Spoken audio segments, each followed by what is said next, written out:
Hello అందరికీ. ఈరోజు మా ఇంట్లో 4వ వారం సప్త శనివారాల పూజ చేసే విధానం చూద్దాం. పువ్వులు, తులసి దళాలు, నైవేద్యం, వత్తులు అన్నీ రెడీ పెట్టుకున్నామండి. 7 వత్తులతో ఒక సెట్ చేసుకోవాలన్నమాట. అలాంటివి 7 సెట్లు అంటే మొత్తం 49 వత్తులు అన్నమాట. వాటిని మంచిగా నానుకోవాలి, ఆయిల్లో కానీ గీలో కానీ. ఎక్కడైతే మనం దేవుడి పీట పెడతామో దాని కింద మంచిగా వాటర్తో క్లీన్ చేసుకొని ఇలా వీడియోలో చూపిస్తున్నట్టు పద్మం ముగ్గు అంటారు దీన్ని, అలా వేసుకోవాలి.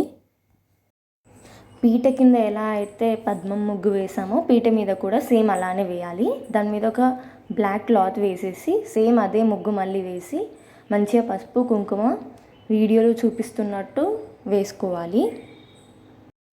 వెంకటేశ్వర స్వామి మరియు అమ్మవారి ఫోటోకి పూలమాల వేసి అలంకరణ స్టార్ట్ చేసుకుందాము. స్వామివారు 7 కుండల మీద ఉంటారు కాబట్టి స్వామివారికి ప్రతిదీ 7 సమర్పించాలి. సో అలా 7 దీపాల కోసం 7 ఫ్రెష్ తమలపాకులు తీసుకోవాలి. చలిమిడి దీపాలు తయారు చేసుకోవడానికి మనకి కావలసిన పదార్థాలు చూద్దాము. బెల్లము, ఫ్రెష్ ఆవు నెయ్యి, ఆవు పాలు, కుదిరితే బనానా ఉంటే అది కూడా వేసుకొని బియ్యం పిండిలో మంచిగా చపాతీ పిండి తడిపినట్టు వీడియోలో చూపిస్తున్నట్టు తడపాలి. కరెక్ట్ 7 వచ్చేలాగా డివైడ్ చేసుకొని వీడియోలో చూపిస్తున్నట్టు అలా చలిమిడి దీపాలు 7 తయారు చేసుకోవాలి. ముందుగా కలశం కట్టుకోవాలి. అందులో పసుపు, కుంకుమ, అక్షంతలు మరియు ఒక పువ్వు వేసుకోవాలి. దీపాలకి పసుపు కుంకుమ పెట్టుకోవాలి. అయితే నేను చాలా యూట్యూబ్ వీడియోస్ చూశాను. దీపాలకి వెంకటేశ్వర స్వామి నామాలు పెడుతున్నారు. అలా పెట్టడం వలన దేవుడి నామాలను కాలుస్తున్నట్టు కదా. నాకైతే అలా అనిపించింది. నా అభిప్రాయం నేను చెప్పాను. మీకు ఎలా ఇష్టం ఉంటే అలా పెట్టుకోండి. దీపాలలో ఆవు నెయ్యి వేసుకోవాలి. ఒకవేళ ఆవు నెయ్యి అయిపోతే మనం దేవుడి గదిలో యూస్ చేసే పూజ నూనె కూడా వేసుకోవచ్చు. ముందుగా స్వామివారికి వస్త్రంతో అలంకరణ స్టార్ట్ చేసుకోవాలి. నేనైతే ప్రతి వారం 7 రకాల పూలతో స్వామివారిని అలంకరిస్తానండి. ఖచ్చితంగా 7 రకాలే ఉండాలని అవసరం లేదు. కుదిరితే చేసుకోండి, లేకుంటే ఏమి కాదు. స్వామివారు అలంకరణ ప్రియుడు కాబట్టి ఎన్ని పువ్వులు పెడితే అంత సంతోషిస్తారు. మనకు కూడా చాలా సంతోషంగా ఉంటుంది. గులాబీ పువ్వులు, చామంతి పువ్వులు, మల్లె పువ్వులు, మందారం పువ్వులు మరియు తులసి దళాలు అలా మనకి ఇష్టమైన పువ్వులని స్వామివారికి సమర్పించుకోవచ్చు. అయితే ఇంట్లో పూజ ఖచ్చితంగా అయిపోయినాకే ఇక్కడ పూజ స్టార్ట్ చేయాలి. స్వామివారికి అన్నీ 7 సమర్పించాలని అన్నాను కదా. సో బ్లాక్ గ్రేప్స్ 7 అండి. దీపాలలో పచ్చకర్పూరం వేయడం ద్వారా మంచి స్మెల్ వస్తుంది. ఆ స్మెల్ మనం పీల్చుకోవడం వలన మనకు కూడా హెల్త్ వైజ్ చాలా బెనిఫిట్స్ ఉంటాయి. పచ్చకర్పూరం లేకుంటే మీరు స్కిప్ చేయొచ్చు, నో నీడ్ టు వరీ. ప్రతిదీ 7 అని చెప్పాను కదా. అగరబత్తులు కూడా ఖచ్చితంగా 7 అనేటిది ఉండాలి. మనం ఫస్ట్ వారమే ముడుపు కట్టుకోవాలి.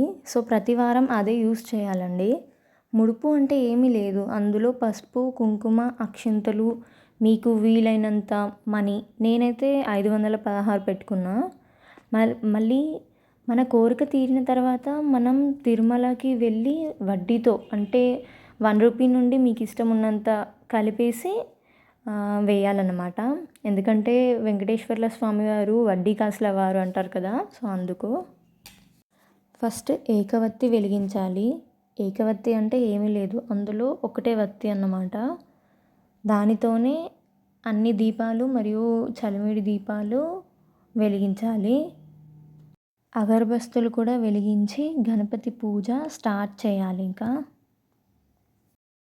పువ్వులు వేస్తూ గోవిందనామాలు, శ్రీ వెంకటేశ్వర అష్టోత్తరం మరియు అమ్మవారి అష్టోత్తరం అలా మీ ఓపిక బట్టి ఎన్నైనా చదువుకుంటూ పువ్వులు వేయాలి.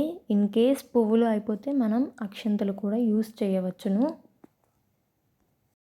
హారతి గై కొనుమా శ్రీ శ్రీనివాస హారతి గై కొనుమా హారతి గై కొనుమా శంఖచక్రధారివై మూడు నామాలతో శంఖచక్రధారివై మూడు నామాలతో ఇలా వెలిసిన దేవా శ్రీ శ్రీనివాస హారతి గై కొనుమా హారతి గై కొనుమా శ్రీ శ్రీనివాస హారతి గై కొనుమా.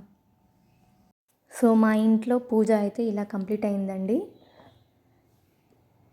చలిమిడి దీపాలు కొండెక్కినాక మనం ప్రసాదంలాగా స్వీకరించవచ్చును.